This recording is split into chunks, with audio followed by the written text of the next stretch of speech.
السلام عليكم ورحمة الله وبركاته. الحمد لله رب العالمين ونصلي ونسلم على الرسول الكريم وعلى آله وأصحابه أجمعين. قال الله تعالى في محكم كلامه القديم والفرقان الحميد: أعوذ بالله من الشيطان الرجيم، بسم الله الرحمن الرحيم. قل هل أنبئكم بالأخسرين أعمالا الذين ضل سعيهم في الحياة الدنيا وهم يحسبون أنهم يحسنون صنعا. وقال نبينا محمد رسول الله صلى الله عليه وسلم: ما أنتما بأقوى مني على المشي ولا أنا بأغنى من الأجر منكما. صدق الله العلي العظيم. اللهم صل على سيدنا محمد وعلى آل سيدنا محمد وأنزله المقعد المقرب عندك يوم القيامة. எல்லாம் வல்ல அல்லாஹுவின் திருப்பெயர் போற்றி புகழ்ந்து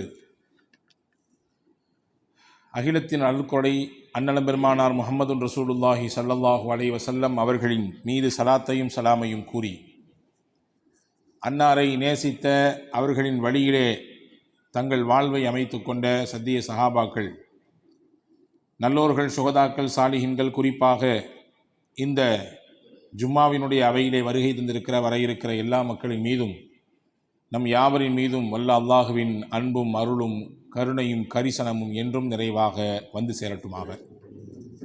ரப்புல் ஆலமீன் அல்லாஹ் நம்முடைய பாவங்களை மன்னித்து அவனுடைய திருப்பொருத்தத்துக்குரிய நன்மக்களாக நம் எல்லோரையும் சேர்த்து அருள் புரிவானாக.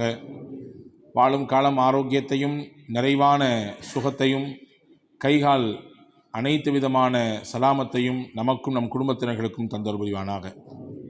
உலகை விட்டு மரணிக்கின்ற பொழுது லா இலாஹ இல்லல்லாஹ் முஹம்மது ரசூலுல்லாஹ் என்ற கலிமாவை சொல்வதற்கான அவகாசத்தை தந்து, நமக்கான சொர்க்கத்தின் இடம் எதுவோ அதையும் நம்முடைய கண்களிலே அல்லாஹ் காட்டி தந்து, நிம்மதியான முறையிலே இந்த உலகை விட்டு பிரிவதற்கு அல்லாஹ் தௌஃபீக்கை தருவானாக. நாளை மறுமையிலே நல்லோர்கள், சாலிஹின்கள், சுகதாக்கள், நபிமார்கள் கூட்டத்திலே அன்னலம் பெருமானா ஸல்லல்லாஹு அலைஹி வஸல்லமுடைய தலைமையின் கீழே நம்மையும் நம்மை பெற்றவர்கள், நமக்கு கல்வி தந்தவர்கள், நம் முன்னேற்றத்துக்கு காரணமான அத்துணை மக்களையும் அல்லாஹ் ஜன்னத்துல் ஃபிர்தௌஸிலே ஒன்றிணைப்பானாக. ஆமீன் யா ரப்பல் ஆலமீன். கண்ணியத்திற்கும் மரியாதைக்கும் உரிய சகோதரர்களே, பாசத்திற்குரிய மூமின்களே, புனிதமான ஷாபானினுடைய நடுப்பகுதியிலே நாம் இருக்கிறோம். இன்னும் சில எண்ணப்படுகிற நாளிலே புனிதம் நிறைந்த ரமதானையும் அடைய இருக்கிறோம். நம்மை சுத்தப்படுத்தி நம்முடைய அந்தஸ்தை அல்லாஹ்விடத்திலே உயர்த்தக்கூடிய ஈமானிய டேஸ்ட், சுவை என்றால் என்ன என்பதை அதை நம் கண்முன்னால் காட்டித்தரக்கூடிய இபாதத்திலே, வணக்க வழிபாட்டிலே எந்த ஒரு நிம்மதி இருக்கிறது, எவ்வளவு பெரிய ஆசுவாசம் இருக்கிறது என்பதை நமக்கு பிராக்டிக்கலாக சொல்லித்தரக்கூடிய புனித ரமதான் நம்மை எதிர்நோக்கியிருக்கிறது. அல்லாஹ்வின் பேரருளாலே நேற்றைய தினம் புனிதமான பராத்தினுடைய இரவினுடைய நல்ல அமல்களை செய்துவிட்டு நம்மிலே பலர் இன்று உற்சாகத்தோடு நோன்பு நோற்ற நிலையிலே இருக்கிறோம். அல்லாஹ் நம்முடைய நல்ல அமல்களை எல்லாம் கபூல் செய்வானாக. மென்மேலும் நன்மைகளின் பக்கம் நம்முடைய வாழ்வை திசை திருப்பி நம் வாழ்வை எல்லா விதமான நிம்மதிகளுக்கும் அனைத்து விதமான அமைதிக்கும் உரிய இடமாக அல்லாஹ் அமைத்து தருவானாக. அன்புக்குரிய சகோதரர்களே, ரமதானுக்காக வேண்டி நாம் எவ்வாறு தயாராகி கொண்டிருக்கிறோம் என்பதுதான் இன்னைக்கான செய்தி. வெளியூர் பயணம் என்றால் குறைந்தபட்ச நாட்களே நாம் அங்கே தங்கியிருக்க வேண்டிய சூழல் இருந்தாலுமே கூட ஒரு திட்டம் நம்மிடத்தில் இருக்கும். அதற்கான ஒரு செயல் வடிவத்தை நாம் மனக்கண்ணிலே போட்டு வைத்திருப்போம். எங்கே போகிறோம், என்ன செய்ய போகிறோம், என்ன மாதிரியான இடத்துக்கெல்லாம் நாம் போய் பார்க்க போகிறோம், எப்படி எவ்வளவு தேவைப்படும் காசு பணங்கள், எப்பொழுது திரும்ப போகிறோம், போவதற்கான பயண வழி என்ன, வருவதற்காக வேண்டி உண்டான பயண வழி என்ன வாகனம், தரை மார்க்கமா, வான்வழி மார்க்கமா அல்லது வேறு வழியா, எல்லா திட்டத்தோடு தான் ஒரு 3 நாள் குறுகிய பயணமாக இருந்தாலுமே கூட நம்மிலே பலர் செல்வதுண்டு. திடீரென்று ஏற்படக்கூடிய பயணங்கள் விதிவிலக்கு. திடீரென்று போயாக வேண்டும் என்கின்ற நிலை வரும் பொழுது அது விதிவிலக்கு. ஆனால் ப்ரீ பிளான் இல்லாமல் எந்த ஒரு பயணத்தையும் எந்த ஒரு காரியத்தையும் நாம் செய்வது கிடையாது. அந்த அடிப்படையிலே ரமதானுக்காக வேண்டி நாம் என்ன ப்ரீ பிளான் வைத்திருக்கிறோம், ரமதானை நாம் எப்படி எதிர்பார்க்க போகிறோம், நான் ஒரு 3 விஷயம் இன்னைக்கு உங்களோடு நான் இந்த ஜும்மாவிலே பகிரப் போகிறேன். இதை நாம் சரிவர இப்பொழுதிருந்தே செய்ய துவங்கிவிடலாம். ரமதானை எதிர்பார்க்கும் பொருட்டு வல்ல அல்லாஹ் இதை நாம் மிகச்சிறப்பாக செய்து முடிக்கும் நேரத்திலே ரமதானினுடைய முழுமையான அந்த ஈடுபாட்டையும் முழுமையான அதனுடைய சுகத்தையும் நமக்கு தந்து விடுவான் என்ற நம்பிக்கையிலே செய்வோம். அன்பானவர்களே, முதல் விஷயம், ரமதானை எதிர்பார்க்கக்கூடிய நாம் நம்மிடத்திலே இருக்கக்கூடிய சின்ன சின்ன பாவங்களையும் கூட விட்டொழிப்பதற்கு முயற்சிக்க வேண்டும். பாவமில்லாத முறையில் ரமதானை நான் அடையப் போகிறேன். என்னிடத்தில் இருக்கக்கூடிய பாவ கரைகளை எல்லாம் இப்பொழுதே இறக்கி வைக்கப் போகிறேன். பாவத்திற்கு மன்னிப்பை தருகிற இடம்தான் ரமதான். ஆனாலும் கூட அந்த ரமதானை நான் அடையும் பொழுது எனக்கு உள்ளேயே ஒரு வைராகியம், என் பாவத்திற்கெல்லாம் முன்கூட்டியே நான் மன்னிப்பை கேட்டு என் பாவத்தை விட்டு முழுமையாக வெளியே வந்து நான் அந்த நிலையில் ரமதானை சந்திக்க வேண்டும் என்று விருப்பப்படுகிறேன் என்ற எண்ணத்தில் நாம் முதல் முறையாக நாம் இப்படி ஒரு தயாரிப்பை செய்து கொள்வோம். இப்னு மாஜா என்கின்ற நூலிலே ஒரு ஹதீத் வருகிறது. சௌபான் ரலியல்லாஹு அன்ஹு அவர்கள் இந்த ஹதீஸை அறிவிப்பு செய்கிறார்கள். பெருமானார் ஸல்லல்லாஹு அலைஹி வஸல்லம் சொன்னாங்க, லஅலமன்ன அக்வாம மின் உம்மதி யதூன யௌமல் கியாமத்தி பிஹஸனாத்தி அம்சாலி ஜிபாலி திஹாமா பியதா. எனக்கு சில மக்களை தெரியும். நபி சொல்கிறார்கள், பாருங்கள், எனக்கு சில மக்களை தெரியும், நாளை மறுமையிலே அவர்கள் எக்கச்சக்கமான நன்மைகளை கொண்டு வருவார்கள். எக்கச்சக்கமான நன்மை. அதன் அளவை ரசூலுல்லாஹ் குறிக்கும் பொழுது சொன்னார்கள், அங்கே அப்பொழுது சஹாபாக்களுக்கு விளங்கும் விதமாக சொன்னார்கள், பக்கத்திலே திஹாமா என்று ஒரு இடம் இருக்கிறது, அங்கே ஒரு பிரம்மாண்டமான மலை இருக்கிறது. அந்த மலை எம்புட்டு பெருசு இருக்குதோ அவ்வளவு அதிகமாக நன்மைகளோடு வருவார்கள் சில மனிதர்கள்.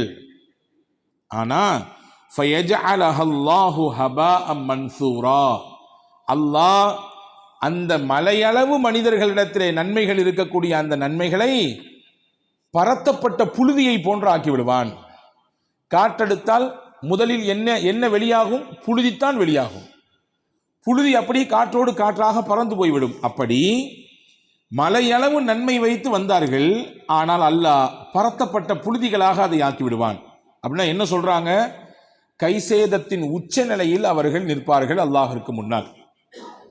இந்த ஹதீத்தின் அறிவிப்பாளர் செய்தனா சௌபான் ரலியல்லாஹு அன்ஹு அவர்கள் கேட்கிறார்கள் ரசூலிடத்திலே, யா ரசூலல்லாஹ் சிஃப்ஹும் லனா, ஏன் அல்லாஹு தாலா அந்த மக்களினுடைய நன்மைகளை எல்லாம் புழுதியாக மாற்றிவிட்டான்? ஏன் அவர்களுக்கு அப்படி ஒரு கையேறு நிலை? எங்களுக்கு என்னன்னு விவரிங்க. அந்த மக்களிடத்தில் என்ன பண்பு இருந்தது அதை எங்களுக்கு சொல்லித்தாங்க. ஏன் நாங்கள் உங்கள்கிட்ட கேட்குறோம்னா, அல்லா நகூன மின்ஹும், அந்த பண்பு எங்களிடத்தில் வரக்கூடாதே. அது வந்து விட்டது என்றால் நாங்களும் நாளைக்கு கை செய்தவான்களாக ஆகிவிடுவோமே. நாளைக்கு நாங்களும் அல்லாஹ்விடத்திலே கையேறு நிலையில் அல்லவா நிற்போம். எனவே அந்த பண்பு என்னன்றது எங்களுக்கு சொல்லித்தாங்க, நாங்கள் அதிலிருந்து தவிர்த்துக்கணும் என்று பெருமானார் ஸல்லல்லாஹு அலைஹி வஸல்லம் இடத்திலே சையதுனா சௌபான் ரலியல்லாஹு அன்ஹு கேட்கிறார்கள். ரசூலுல்லாஹ் சொன்னாங்க, அன்பர்களே, இந்த செய்தி தான் இன்னைக்கு நமக்கு ஒரு முக்கியமான செய்தி. ரசூலுல்லாஹ் சொன்னாங்க, அம்மா இன்னஹும் இஹ்வானுக்கும் வமின் ஜில்தத்திக்கும் யஹுதூன மினல் லைலி கமா தஹுதூன். அன்பர்களே, அருமை தோழர்களே, அவர்கள் உங்களில் உள்ளவர்கள் தான், உங்கள் சகோதரர்கள் தான், வேற யாரும் கிடையாது, முஸ்லிம்கள் தான். எந்த அளவுக்கு அவர்கள் நல்லமல் செய்தார்கள் என்றால், யஹுதூன மினல் லைலி கமா தஹுதூன், நீங்க எப்படி இரவு வணக்கத்தில் கவனம் எடுக்கிறீங்களோ அந்த மாதிரி அவங்களும் இரவு வணக்கம் செஞ்சாங்க. நீங்க எப்படி தொழுகையில பேணுதலா இருக்கிறீங்களோ அதே மாதிரி அவங்களும் தொழுகையில பேணுதலா தான் இருந்தாங்க. நீங்க எப்படி திலாவத் செய்யறதுல ரொம்ப ஈடுபாட்டோடு இருக்கிறீங்களோ அப்படிதான் அவங்களும் திலாவத் செய்யறதுல ஈடுபாடா இருந்தாங்க. நல்ல அமல்களிலே எப்படி நீங்கள் முந்தி நிற்கிறீர்களோ அப்படித்தான் அவர்களும் முந்தி நின்றார்கள். பின்ன வேற என்ன பிரச்சனை? நன்மை தான் நிறைய இருக்குதே, எக்கச்சக்கமா இரவு வணக்கம் இருக்குதே, ஏகப்பட்ட குர்ஆன் ஷரீஃபினுடைய நன்மைகள் இருக்கிறது. வேற என்ன வேணும்? ஏன் அல்லாஹ் அவங்களுடைய நன்மைகளை எல்லாம் தூளா பரப்பி போட்டான் என்று சஹாபாக்கள் கேட்க நபி சொன்னார்கள், அந்த மனிதர்களிடத்திலே ஒரே ஒரு பண்பு இருந்தது. வலாகின்னஹும் இதா ஹலௌ பிமஹாரிமில்லாஹி இன்தஹகுஹா. எல்லாரும் சேர்ந்திருக்கும் பொழுது நன்மையை செய்வார்கள். இண்டிவிஜுவல் வாழ்க்கை என்று பார்த்தால், தனிப்பட்ட வாழ்க்கை என்று பார்த்தால், வெளியே போய்விட்டால் அவர்கள் ஹராமோடு ஹராமாக கலந்து அதிலேயே மூழ்கி கிடப்பார்கள். பேச்சு ஹராமாக இருக்கும், கொடுக்கல் வாங்கல் ஹராமாக இருக்கும், பார்வை ஹராமாக இருக்கும், அவர்களுடைய பிடிமானம் ஹராமாக இருக்கும். இப்படி ஹராமின் பக்கம் போய்விட்டால், அவர்களுடைய தனிப்பட்ட வாழ்க்கையை எடுத்து பார்த்து விட்டால், அங்கே ஹராமிலே அவர்கள் கலந்து தங்கள் வாழ்க்கையை அதிலேயே மூழ்கி போட்டிருப்பார்கள். ஆனால் கூட்டு வணக்கம் என்று பார்த்தால் பள்ளிக்கு வருவார்கள், தொழுவார்கள், இரவு வணக்கம் செய்வார்கள், குர்ஆன் ஓதுவார்கள், திக்ரு செய்வார்கள், தஸ்பீஹும் கையுமாகவே சுத்துவார்கள் எல்லாருக்கும். ஆனால் தனிப்பட்ட வாழ்க்கை பார்த்தா அவ்வளவு ஹராம்கள் இருக்கும். இவர்கள் எம்புட்டு நன்மைகள் செய்தாலும் தனிப்பட்ட வாழ்க்கையிலே அவர்களிடத்திலே பாவத்தை தவிர்ந்து கொள்ளக்கூடிய நிலை இல்லாததினாலே அல்லாஹ்விடத்திலே மலையளவு நன்மையோடு வந்தாலும் அல்லாஹ் அந்த நன்மைகளை எல்லாம் பரத்தப்பட்ட புழுதிகளாக மாற்றி விடுவான் என்று நபிகள் பெருமானார் ஸல்லல்லாஹு அலைஹி வஸல்லம் அவர்கள் சொன்னார்கள். அல்லாஹ் நம்மை பாதுகாப்பானாக.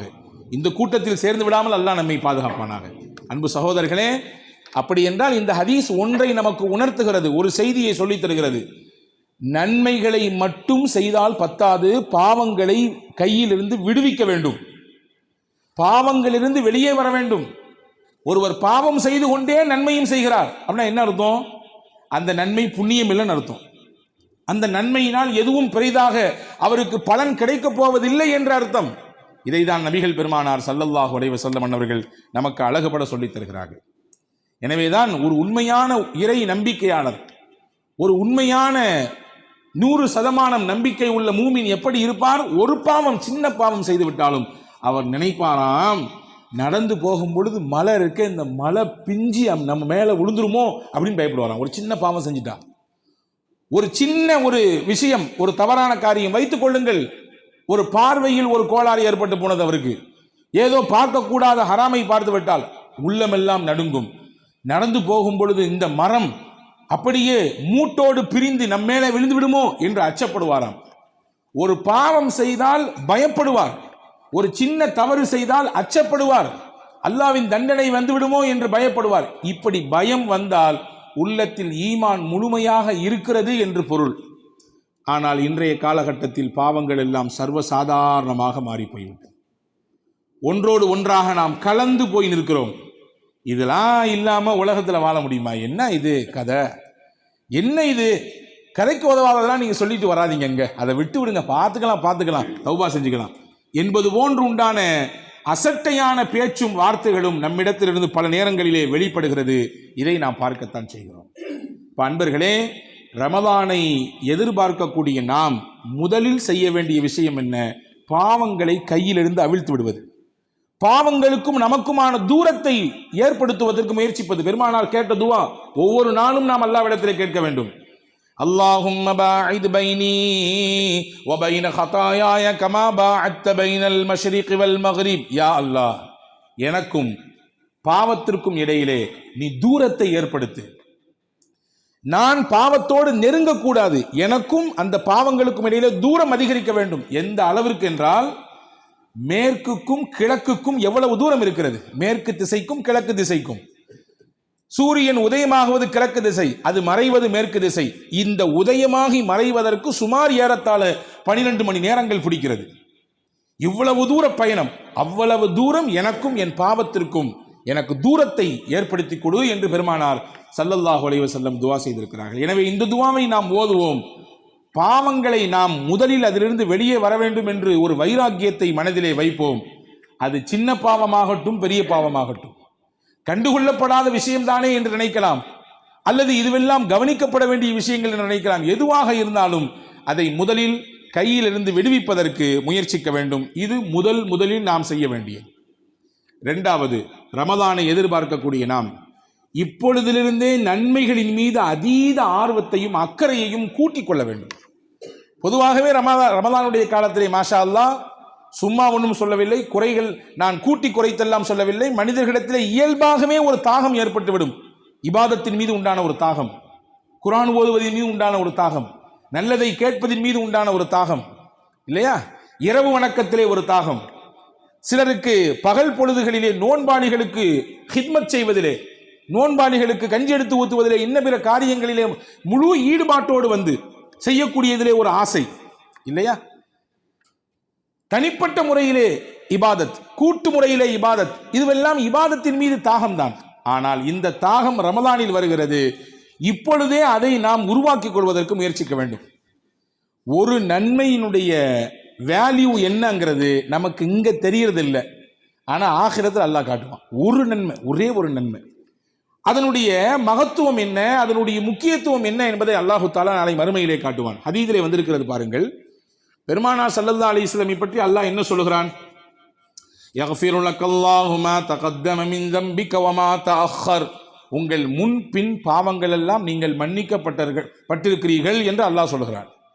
உங்களுடைய முன்பின் பாவத்தை எல்லாத்தையும் அல்லாஹ்வாகிய நான் மன்னித்து விட்டேன் என்று சொல்கிறான். ஆனால் அந்த நபி நன்மையின் மீது எவ்வளவு தாகத்தோடு இருந்தார்கள் தெரியுமா? எவ்வளவு நன்மைகள் எனக்கு வேண்டும் என்று ஆசைப்பட்டார்கள் தெரியுமா? ஹதீஸிலே வந்திருக்கிறது. புகாரி ஷரீஃபிலே ஒரு ஹதீஸ் வருது. ரசூலுல்லாஹி ஸல்லல்லாஹு அலைஹி வஸல்லம் அவர்கள் பத்ர் யுத்தத்துக்காக வேண்டி சஹாபாக்களை தயார் செய்கிறாங்க. யுத்தத்துக்கு போகணும். பத்ர் என்பது சற்றேறக்குறைய மதீனாவிலிருந்து ஒரு 100 கிலோமீட்டருக்கு நெருக்கம் என்று வைத்துக் கொள்ளுங்களேன். ஒரு மணி நேர பயணம். இன்றைக்கு பயணித்தாலும் பஸ்ஸிலே ஒரு மணி நேரம் பயணிக்க வேண்டும். அவ்வளவு தூரம் பயணிக்க வேண்டும். ஆனால் முறையான நிறைவான வாகன ஏற்பாடு இல்லை. இருக்குது, ஒட்டகங்கள்லாம் இருக்குது. ஆனாலும் ஒரு ஆளுக்கு ஒரு வாகனம் இல்லை. ஒரு வாகனத்தில் 3 பேர் ஷேர் பண்ணி போகணும். அப்படியான ஒரு நிலை. 3 பேர் ஷேர் பண்ணி தான் ஒரு வாகனத்தில் பயணிக்கணும். ஆனால் ரசூலுல்லாஹ் நினைச்சாங்க அப்படி பயணிப்போம், அதில் ஒன்றும் குறையில்லை. ஆனால் 3 பேரும் சேர்ந்து ஒன்றா ஏறி உட்கார்ந்து அந்த வாயில்லா ஜீவனுக்கு தொந்தரவு தர வேண்டாம். யாராவது 2 பேர் ஏறி உட்காந்துக்கலாம், ஒருத்தவரும் நடந்து வரலாம்.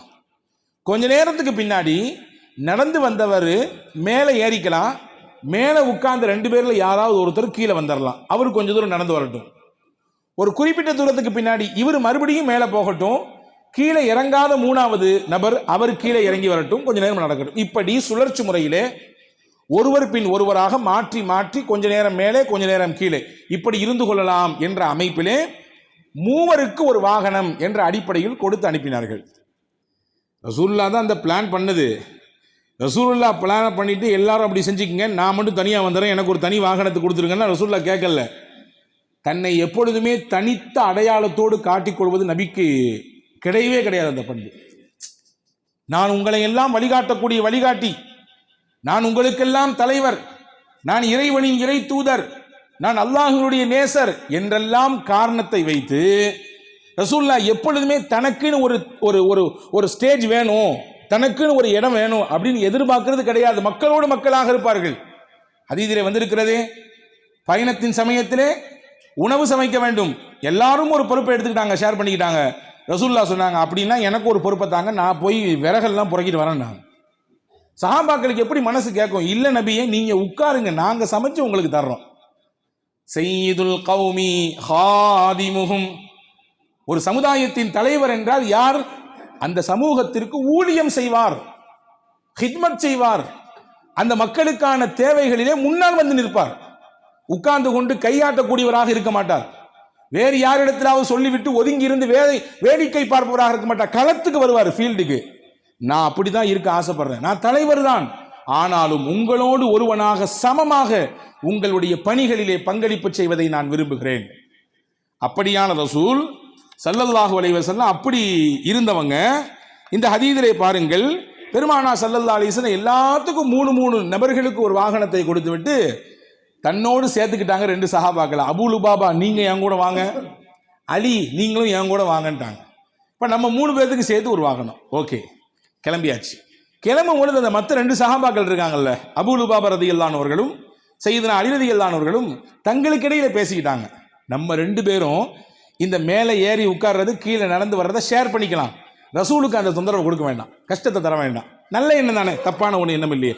நபியை உட்கார வச்சே நம்ம அழைச்சிட்டு போவோம், அவங்களை இறக்கி வச்சு நடக்க வச்சு அவங்களுக்கு அந்த சிரமத்தை தர வேண்டாம். நீங்க கொஞ்ச நேரம் உட்காருங்க, நான் நடந்து வர்றேன், நான் கொஞ்ச நேரம் உட்கார்றேன், நீங்க நடந்து வாங்க, நம்ம 2 பேரும் இந்த கஷ்டத்தை ஷேர் பண்ணிக்கலாம். நபிக்கு கொடுக்க வேண்டாம். மனமூந்து ஏற்றுக்கொண்டார் மற்ற தோழர், இன்னொரு தோழர். இப்படி திட்டமிட்டு போய்கொண்டே இருக்கிறது. முதலில் அபூ லுபாபா இறங்கினார், கொஞ்ச நேரம் நடந்தார். மறுபடி அபூ லுபாபா மேலே ஏறி விட்டார்கள். சையதுனா அலி ரலியல்லாஹு கீழே இறங்கி நடந்து வந்தாங்க. இப்போ அலி ரலியல்லாஹுடைய நேரம் முடியுது. இப்போ ஆக்சுவலாக யார் இறங்க வேண்டிய நேரம்? முகமது நபி இறங்க வேண்டிய நேரம். ஆனால் இறங்குற சமயத்தில் 2 சஹாபாக்களும் சேர்ந்து ஒரே குரலில் சொன்னாங்க, நபியே நீங்கள் இறங்காதீங்க, நாங்கள் பிளான் பண்ணிட்டோம், இந்த ஷேரி எங்கள் 2 பேத்துக்கு மட்டும்தான், நீங்கள் உட்கார்ந்த மாதிரியே உட்காந்து வாங்க.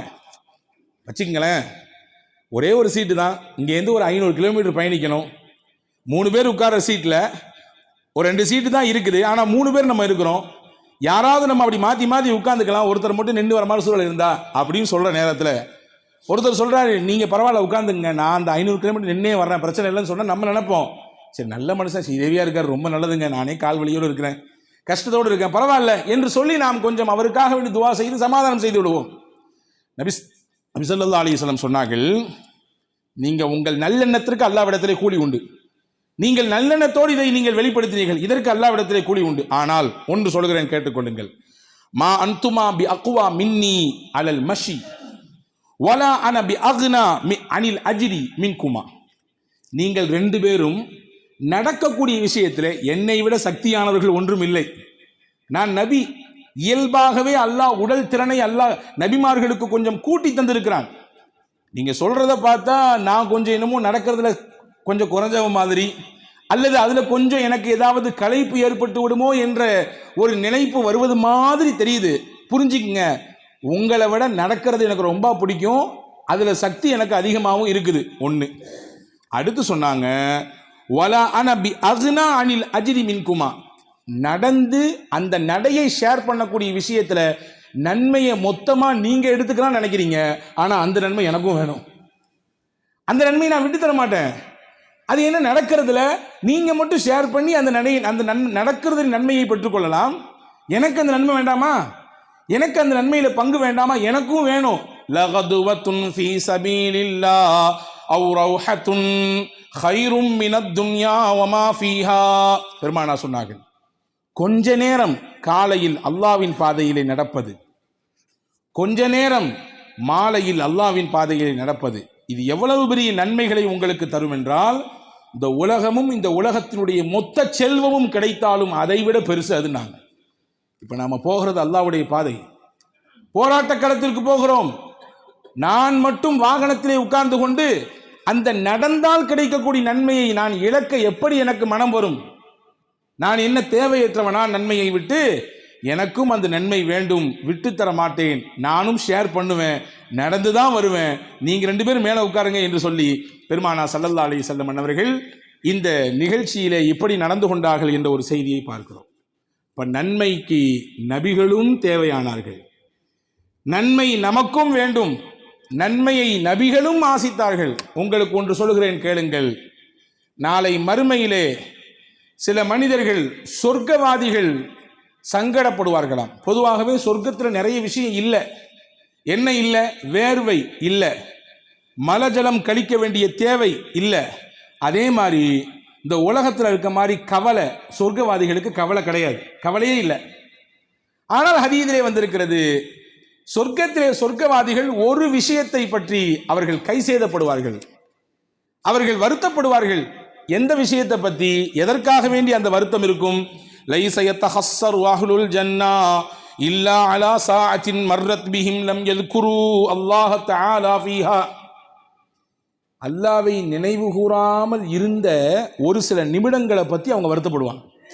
இந்த நேரத்தில் ஒரு 10 சுப்ஹானல்லாஹ் சொல்லியிருந்தால் நல்லா இருக்குமே, ஒரு 2 ரக்காத் தொழுதா நல்லா இருந்திருக்குமே, ஒரு 10 100 அஸ்தக்ஃபிருல்லாஹ் சொல்லியிருந்தால் நிறைய நன்மை கிடைச்சிருக்குமே என்று நினைத்து ஏற்கனவே சொர்க்கத்தின் சுகங்களை அனுபவித்துக் கொண்டிருக்கக்கூடிய சொர்க்கவாதிகள், ஏன் நாம் இதை தவறவிட்டோம், இந்த நன்மையை நாம் ஏன் இழந்தோம், இந்த நேரத்தை நாம் ஏன் விட்டோம் என்று சொர்க்கவாதிகள் வருத்தப்படுவார்கள் என்ற ஒரு செய்தியை முஆத் இப்னு ஜபல் ரலியல்லாஹு அன்ஹு அவர்கள் அறிவிக்கிறார்கள். தபரானி ஷரீஃபிலே இந்த ஹதீஸ் வந்திருக்கிறது.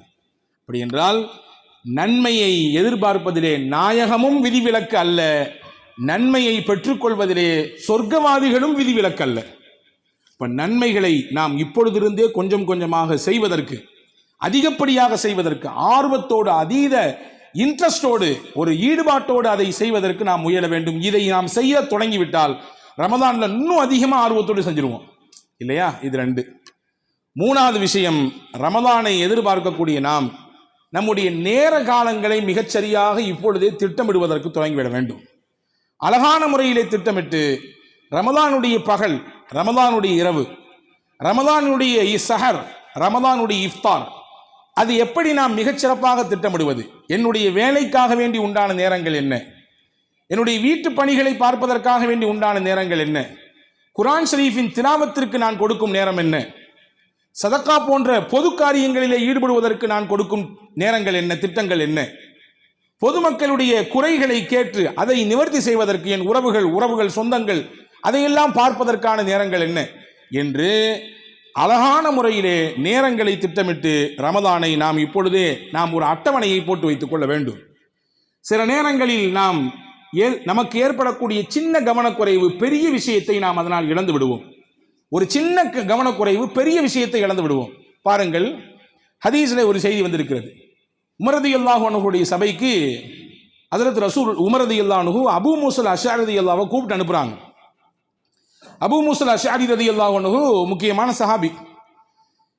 ஹலீஃபா உமர் கூப்பிட்டுருக்காங்கன்னு கேள்விப்பட்டு வந்தாங்க. பொதுவாகவே யார் அழைத்தாலும், அவர்கள் அழைத்தாலும் சரி, அழைக்காமல் நாம் அவரை சந்திக்க சென்றாலும் சரி, அனுமதி கேட்டு செல்ல வேண்டும். இது மார்க்கம் சொல்லக்கூடிய அழகிய ஒரு நாகரீகம். அனுமதி இல்லாமல் ஏதோ போன மாதிரி போயிடக்கூடாது. இப்போ இந்த அபூ மூஸா அஷ்அரி ரலியல்லாஹு அன்ஹு உமர் ரலியல்லாஹு அனுப்பிச்சாங்கன்னு வந்தாங்க வீட்டுக்கு.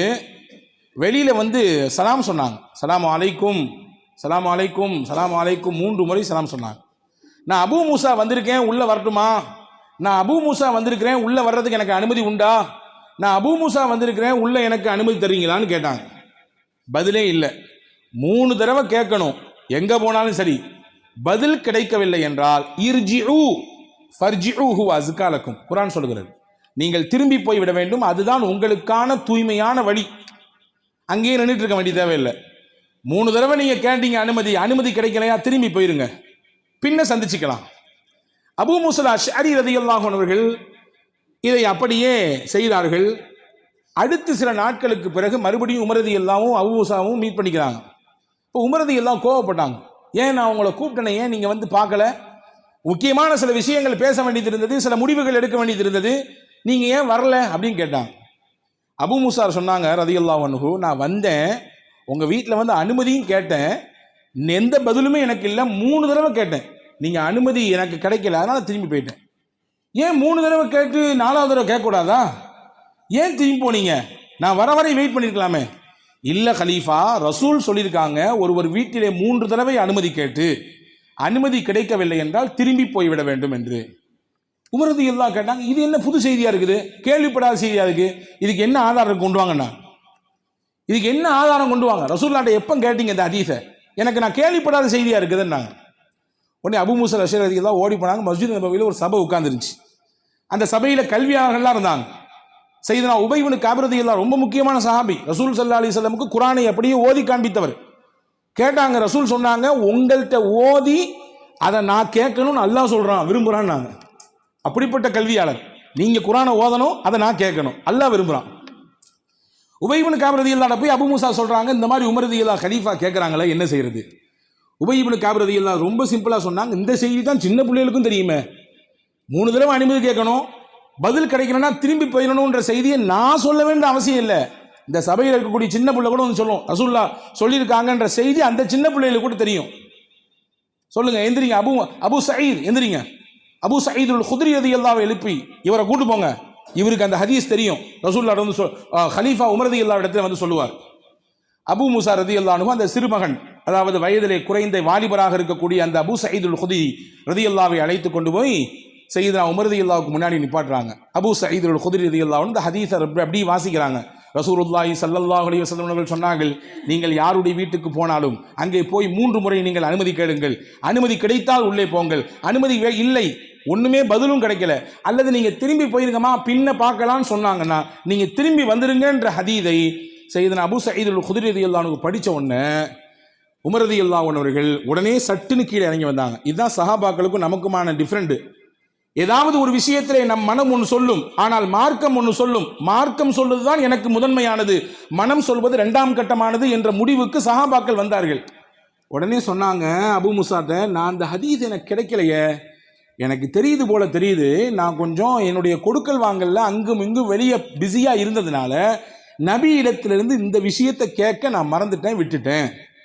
கொஞ்சம் அங்கே இங்கேயும் நான் கவனம் வச்சிருந்ததுனால முக்கியமான ஒரு செய்தி எனக்கு மிஸ் ஆகி போயிடுச்சு. இது எப்படி மிஸ் ஆயிடுச்சு எனக்கு வாழ்க்கையில், எவ்வளோ பெரிய ஒரு துரதிர்ஷ்டம் இது என்று சொல்லி செய்தனா உமர் ரலியல்லாஹு அன்ஹு வருத்தப்பட்டார்கள் என்ற ஹதீஸை நாம் பார்க்கிறோம். அப்படின்னா என்ன சொல்ல வர்றேன் அப்படின்னா, நாம் எடுக்கக்கூடிய சின்ன சின்ன விஷயங்கள் கூட ரமதானிலே நமக்கு ஒரு பெரும் இழப்பையோ அல்லது நன்மையினுடைய பாக்கியத்தை இழக்கக்கூடிய சூழலையோ ஏற்படுத்தி விடக்கூடாது.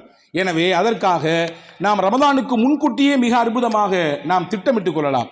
நம்முடைய ரமதானுக்கான அட்டவணையை போட்டுக் கொள்ளலாம். நான் சொன்னேனே, இபாதத்துக்கு என்ன அட்டவணை, கூட்டாக வணக்கம் எப்பொழுது, தனிப்பட்ட இண்டிவிஜுவல் வணக்கம் எப்பொழுது, நாம் யோசிக்க வேண்டும் அன்பர்களே, ஒவ்வொருவரும் யோசிக்க வேண்டும். குழுவாக பள்ளிவாசலை சேர்ந்து நின்று நாம் வணக்க வழிபாடுகள் செய்கிறோம், எல்லாரும் சேர்ந்து நின்று செய்கிறோம். என் தனிப்பட்ட முறையில் என் ரப்போடு நான் நெருங்குவதற்கு பேசுவதற்கு என்னுடைய ரமதானில் எந்த நேரத்தை நான் ஒதுக்கி வைத்திருக்கிறேன்? மனம் விட்டு என் அல்லாஹ்விடத்திலே நான் பேச வேண்டும், மனம் விட்டு என்னுடைய குறைகளை எல்லாம் சொல்ல வேண்டும், மனம் விட்டு என்னுடைய பாரத்தை எல்லாம் இறக்கி வைக்க வேண்டும், கண்ணீர் வடிக்க வேண்டும், என்னுடைய கவலைகளை அவனுடைய காதுகளிலே கொண்டு போய் சொல்ல வேண்டும். அதற்கு என் தனிப்பட்ட அந்த நாட்களிலே எந்த நேரத்தை ஒதுக்கப் போகிறேன்? குர்ஆன் அருளப்பட்ட மாதமாக இருக்கக்கூடிய அந்த ரமதானில் குர்ஆனை எத்தனை தடவை ஓதப் போகிறேன்? அன்பர்களே, குர்ஆன் ஓதுவதற்கான மாதம் ரமதான். அதிகமாக குர்ஆன் ஓதுங்க. ஹதீஸிலே வந்திருக்கிறது, பெருமக்கள் சஹாபா பெருமக்களும் சரி, சஹாபாக்களுடைய காலத்துக்கு பின்னால் வாழ்ந்த நல்லோர்களும் சரி அதிகப்படியான குர்ஆன் ஓதியிருக்கிறார்கள். 60 குர்ஆன்கள் எல்லாம் சில நல்லோர்கள் ஓதியதாக வரலாற்று செய்திகள். இமாம் ஷாஃபி ரஹ்மத்துல்லாஹ் போன்ற பெரிய அறிஞர்கள் எல்லாம் ஒரு ரமதானில் 60 குர்ஆன்கள் முடிக்கும் அளவிற்கு ஆற்றலையும் அந்த நேரத்தையும் அவர்கள் வகுத்து கொண்டார்கள். ரமதான் வந்தும் குர்ஆன் ஓதாமல் அந்த ரமதான் நம்மை விட்டு போனதென்றால் உள்ளபடியே துரதிர்ஷ்டம் நமக்குத்தான். ரமதான் வருகிறது, ரமதான் ஃபர்ஸ்ட் டே 1ல இருந்து டே லாஸ்ட் வரைய நம்ம ஒரு ஜுஸு கூட ஓதல, ஒரு ஆயத்து கூட ஓதல, ஒரு தடவை கூட குர்ஆன் முடிக்கவில்லை என்றால் உள்ளபடியே மிகப்பெரிய கை சேதம் நமக்குத்தான். எனவே வகுங்கள், நேரங்களை திட்டமிடுங்கள். ரமதானுக்கான அந்த இபாதத்துக்கான நேரம், உங்கள் தனிப்பட்ட வாழ்க்கை, உங்கள் தொழிலுக்கான நேரம், உங்களுடைய வியாபாரத்துக்கான நேரம், உங்கள் குடும்பத்துக்கான நேரம், இது எல்லாவற்றுக்கும் மேலாக ரமதான் பரக்கத்தான நாட்கள். எனவே தான் கொஞ்ச நேரம் ராத்திரி தூங்கினாலும் ஒரு சுறுசுறுப்பு கிடைச்சிடும் பகல்ல.